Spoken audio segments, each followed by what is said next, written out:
All right, you bunch of yahoos, strap yourselves in for another episode of Dan and Don's Toxic Masculinity. In other words, shut up, sit up, and pay attention. And welcome back to another episode of Toxic Masculinity, and where we are here to entertain, offend, defend anybody and everybody. So if you are a little, on the sissy side, better put on your man pants here because you're in for another big induction of toxic masculinity with my co-host here, the Predator, Don Frye, yours truly, Dan Severn, and we have the special guest here right now. I'm not certain. He needs actually probably 3 or 4 different introductions because we have, Sybil make it fast, right? Okay, when I first met him, I just knew him as Cactus Jack, but then we came out to being this Mankind, and then there's Dude Love, but he's simply known as Mick Foley. At a young age, you actually jumped off like a one-story house. You jumped off of that just to. That was like outdoor little ring set up. So I see the Predator as a portrait of John Wayne over his head, right? Yeah. So, big fan of the Duke. Yes, Clint Eastwood as well. Yes. So when Clint Eastwood said in Magnum Force, "A man's got to know his limitations," Right. I took that to heart. And I realized I have a lot of weaknesses. I'm going to play them down. I'm going to play to my strengths. I'm not going to try to do things that I know I physically can't do. And I'm just going to create a style that works around what I can do. And that's when I realized the mathematical formula, like I can't jump high, but I can jump from high places. So I made up for my lack of athleticism with a pretty good gravitational know-how. Exactly. Oh, well, okay. On that note, gravitational know-how. The Hell in a Cell match, I know you probably talk about that one a great deal, but I still, for you to be on top of that cage, and know that, okay, Taker's kind of guided you, but basically you're taking your bump, right? And you said that you're good at calculating risk factors. Yeah, that was a calculation that high risk. So wrong. Yeah, in so many different ways. Well, look, in hindsight, I'm glad we did it because it came out perfectly, and it's become with Jim Ross's call especially, it's become like an iconic part of popular culture. But when Undertaker's music hit, I looked down and I thought to myself, I don't think I'm going to make this. And so the entire time he's walking down the aisle, I'm trying to think about whether or not I can gracefully climb down the cell without ruining my entire career. Because it took me about 2 weeks to talk Taker into starting it out on top. So for people, it might be like, well, why do you have to talk to him? Like, this is pro wrestling. Like, if I go up there and he doesn't follow me, that's the worst match in wrestling history. So I talked him into it, and on his way down, I'm thinking, how do I get out of it? And I couldn't find a way to do it. So I just hoped for the best, and it turned out to be better than I could have imagined. But man, I was terrified up there. What was the worst injury you got from that? From that one, there was this time that People Magazine did a story on me, and they were like playing up the injuries. And now I'm in a position that I was never in when I broke in, where you're trying to say it's not as bad as you think, instead of being like, no, I swear we do get hurt sometimes. So I said, look, it's not that bad. And then she listed like a laundry list of injuries. I go, okay, that's true, but most of those came in one match. So it was everything from the missing getting the 2 bottom teeth knocked out, to getting the stitches under my lip, to dislocating my jaw, to separating or dislocating my shoulder. I got was knocked unconscious, so there was a major concussion involved, and some internal damage, which we never had checked out. It just hurt for so many weeks that I assumed it had to be something there. Let me interrupt you for 1 second. During that match, I'm actually back. I'm back in the back room watching a monitor, sitting next to Terry Funk. And Terry Funk's got his tennis shoes on, but they're all unlaced. Yeah. I mean, basically, they're very, very, because he's relaxed, just watching. And I forget the doc's name, Romascavage, Dr. Romascavage. Yes, but when you went through the cage and down, and you're knocked out. Yep. That's when literally I'm sitting back there, and the quick thought was, let's send Terry Funk out there to contend with Taker right now. So literally, talk about the thing that I was always very impressed was when things go wrong, and they will. Yeah. How rings are going to fall apart, ropes are going to break, the cage is going to fall down. How people improvise when that adversity hits hit like that, and the fact that Terry goes out there, you're out. This match goes on to where, I mean, literally, by the time you come to, I don't think you even knew that Terry Funk was even out there, but you see a pair of tennis shoes because Taker basically choke slams Terry Funk out of his tennis shoes. Right. Just picks it up, takes it right out of the tennis shoes right there. So all there's is tennis shoes laying there in the cage. It's like going, I don't even think you knew that this all happened. I remember the following day, we're at the next location. Yeah. And I see you for the first time after your match, and you've got ice bag up on your shoulder. You got an ice bag up on your head. You got an ice bag up on your hip or something like that. And I'm looking at him, I'm going, Mick, are you okay? And you got stitches in your lip and stuff like this. So you're basically saying, well, the doctor says eventually I will be. I like it. Oh my. I like going, wow. Yeah. Wow. You know, it was interesting. I just saw Terry last week. I was. Did you really? I was in Colorado. How's he doing? He's doing pretty good. He, this is the second time I've seen him in about 3 months, and he was asking me, Cactus, what brings you through Amarillo? I was like, nothing. Like, I'm not passing through. He's like, what are you here for? I said, I'm here to see you. It took him about 3 times to understand that I was, going quite a ways out of my way. Like, anyone with a map or a map quest can look. I was in Colorado Springs on my way to Albuquerque. And there's Amarillo, 4 hours out of the way, to the east. Yeah. I was like, I don't know when I'm going to be back in this part of the country again. It might be a year, might be 2. But I was like, if I'm within 5-6 hours of Terry Funk, I'm going to try to make that trip. So he's in assisted living. It's sad in the sense of the guy who worked for so much, but he's not in a position where, he's got one, he loves his 2 daughters and they're great, but one lives in Phoenix. The other lives in Amarillo, but is a flight attendant, is gone several days a week. And so when you get up there in age and you've had your head injuries, something as simple as forgetting to turn off a burner can end really poorly. And so he's doing good. It takes him a while to get around, and he probably needed a hip replacement. I had one 5 years ago. It changed my quality of life as soon as I did the rehab. But going back to the cell, Terry came out, and this is where if we had been in the modern day where we do stop matches now, if someone's out unconscious, that's a good ground rule, right? It's stop the match. But in '98, we didn't stop matches. No. We bought time, and that's what Dan was saying. It was Terry comes out, and the crazy thing is, I get sent home after that next day at Raw. Vince sends me home for 4 days to recuperate, and during the course of 4 days, you think 4 days is enough? I'm plenty. I was ready to go. I could have used a little longer, but 4 was appreciated. I had seen that Terry and the Undertaker spoke in the middle of the ring. But it was just like they looked at each other like they're having a little conversation. I never wondered what it was.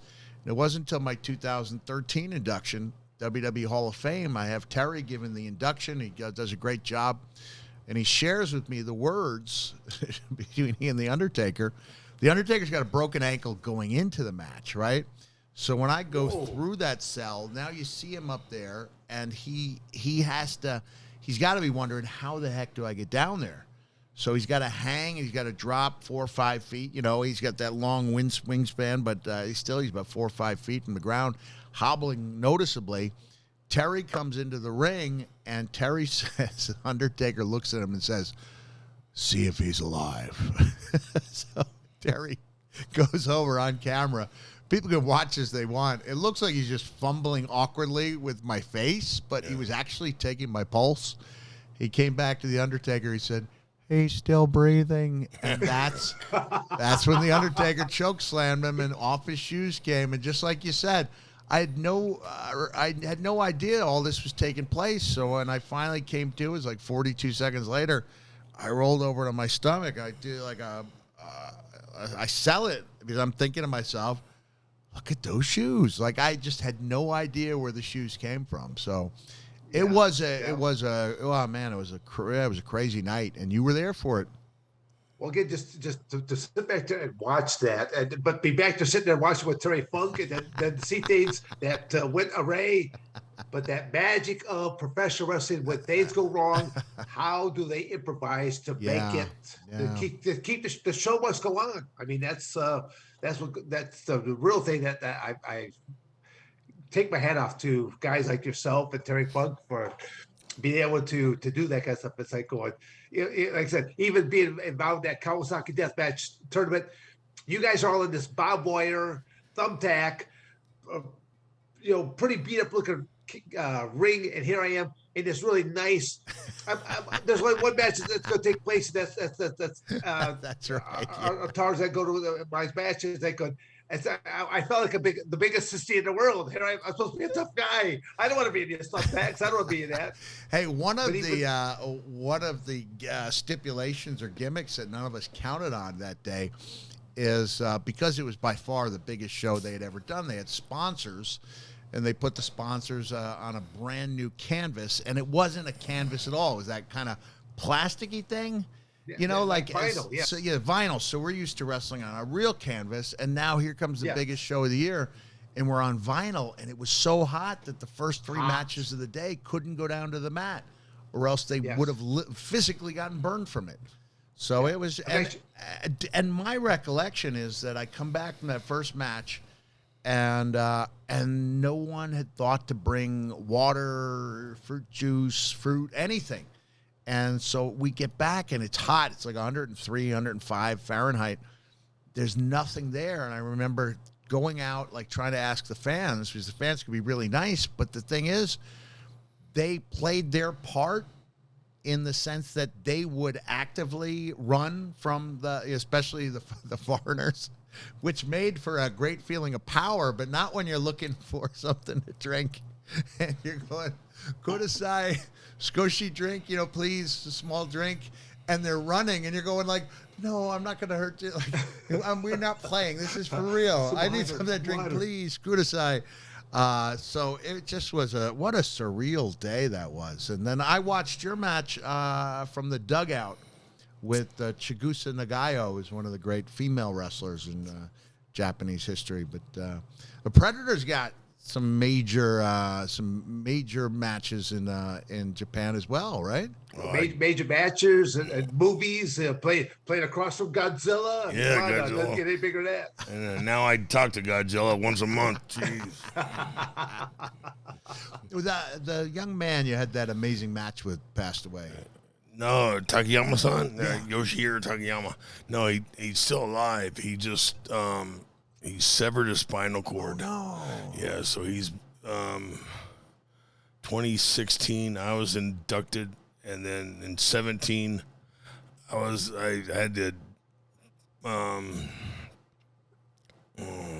privilege of inducting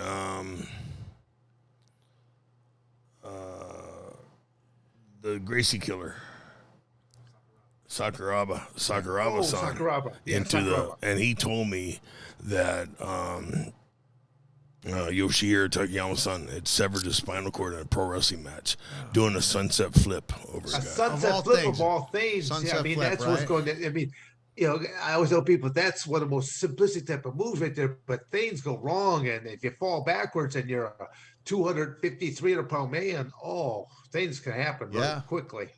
That's a shame. That was such an amazing. So I got to visit him. Muda-san, the great Muda, invited me over a few years back to do a wrestling match. You know, it was 8-man tag team, which I just probably did 60 seconds. Because I couldn't move very well, and which is amazing now because Dan and I went down back in October to Colombia, did this stem cell bioaccelerator. I feel phenomenal, man. I tell you what, I feel so phenomenal. But if I could have done it then, I lost 15 years of my life, because of broken backs. And because I kept breaking my back, and then I broke the rods 3 or 4 times, but they did this stem cell thing, but like I said, sorry about dancing off. Muto invited me over. I did, maybe 60 seconds in the ring, but we went and saw Takayama-san in the hospital, and I don't know how he pulls it off, but he's just happy. He's happy to be alive, I guess. Because Shijiro Otani suffered a really bad cervical injury, and he was man, what a great guy he was. You weren't over there with Monster when I was there, were you? No, sir. Okay. All right. That was the guy from Ohio State. Mark Coleman. Coleman. Coleman. Hey, can I share a story with you? Oh, please. Yeah, well, go ahead. We both got our ass kicked by Coleman. Go ahead. Just, put it in our face some more. Go ahead. You're going to enjoy this one. It speaks to the individualism and the pride of people who came up as amateur wrestlers, most competitive athletes in the world, right? Right. Because for the most part, unless you're in a few small places, you're kind of toiling in obscurity, and then if you make it, to a great college, and 10 people know who your name is. Yeah. So, but I'm with that Impact Wrestling, the TNA Wrestling at the time, and we're over there in Ireland. And we go to check in Dublin. It's like 8 in the morning. It's pretty early. And I see someone walk by with quite a shiner. That man, guy must have been in a brawl or something. And then as I'm looking around, there's like 3 or 4 other people noticeably bruised up. And just as it dawns on me that there must have been a UFC show, I get this tap on my shoulder, and I turn around. I see the most hideously disformed human face I've ever seen. But that was before the fight, right? Like I say, somebody gets a bad shiner. You don't too often see someone with equal swelling on both sides. And this gentleman was so swollen, he looked like an insect, like when an insect, flies got the old thing. He's like, "Brother, don't you recognize me?" I said, he goes, "It's Mark Coleman." I said, "Hey, Mark, how you doing?" Because we'd done the show at Monster, right? So as I'm talking with Mark, Kurt Angle walks by, and Mark grabs him. "Kurt, don't you recognize me?" And Kurt draws a blank. He goes, "Mark Coleman." And the two of them, I mean, when you've been in there and you've been wrestling at the highest levels, they hug, and then they're reminiscing, and Kurt goes, "That's right, I beat him twice, he beat me twice." And then Mark goes, "That's right, I beat Kurt at the 94 or 95 Nationals." And then I see Kurt go, "Good seeing you, Mark." And he walks away, and I go to our gate, and Kurt's just like sitting there. I don't know if he's got his head in his hand, but he's obviously down. I said, "Kurt, well, what's up?" He goes, "Nothing." I said, "Come on, Kurt, obviously something's bothering you." And he looks at me, he goes, "I just don't see how he could say that about me." I said, "What?" He goes, "He said he beat me at the 95 Nationals. He beat me in 94. I beat him in 95. I said, "Do you think he might have made a mistake?" And Kurt goes, "He knew." I said, "Kurt, look, here's the evidence, all right? Mark had been through pretty bad beating last night, right?" He goes, "Yeah." I said, "May or may not have had a drink of alcohol, And Kurt, it was 17 years ago. Let it go, Kurt. Let it go." And he just looks again. He goes, "I can't believe he said that about me." We get to England, and because of the time zone difference, we're able to watch the AFC Championship live, and his beloved Steelers are playing. So this is 4 or 5 hours after we get into England. Kurt walks in with like the half a Kodiak or whatever, Copenhagen that he would chew, dip at a time. And one of the guys comes in and goes, "Hey, Kurt, I heard that Mark Coleman beat you at the 95 Nationals." Oh, no. And Kurt just took off. He just left. His Steelers are playing, and it was like the idea that anyone could think that he lost in the 95 Nationals, but it just speaks to that competitive drive, because if you didn't have it, you didn't succeed, right? Right. Yeah. Yeah, there's a lot of times people come and they talk to you and I go like, Dan, you don't remember me, and I'm like going, and like they're telling all this, and it's like going, well, I go, well, let me say this nicely. I said I must have beat you because I don't remember you. I said, but I go, the losses. Oh, I remembered all of the losses, and they're etched up in there. It's like, oh yes, those some of those still haunt. So again, as you talk the story about Mark Coleman, I can live that same memory right there, knowing where you lost the match here or there, and how you lost it. Was it due to cardiovascular preparation? Was it due to did you did something strategically wrong? I mean, wrestling is amateur wrestling is a very unique sport. I mean, from going from being an amateur wrestler to a professional wrestler to a cage fighter, that was like my thing. And I always tell people that I always proudly have on display a professional title belt, the NWA title belt, right next to a UFC title belt. And people, they always recognize the UFC belt. And then they're like, well, NWA wrestling. They're like, well, what kind of wrestling? I go, well, same type of stuff you see on television with Vince McMahon or WCW when they were still on the air. I go either WWF or WCW, and people like, oh, you mean the fake stuff? I said, you understood what the UFC was, right? And then they go, yes. I go, why is it that I go that I've been hurt far worse in my professional wrestling career? Yeah. Which is the fact that I ever have been in all of my UFC matches combined. And that's where it's going. I always say that professional wrestlers are some of the most incredible athletic people doing some most incredible athletic maneuvers without the aid of a safety net. And when things go wrong, again, that the way that they are able to improvise and in the match or do whatever they have to do at that point in time to where it's kind of makes some kind of sense to what just happened. Well, thank you. I really appreciate that coming from someone who's done it all like you. I really appreciate that, Dan. Thank you for watching another episode of Dan and Don's Toxic Masculinity. You better like, subscribe, and share, or I'm going to come to your house.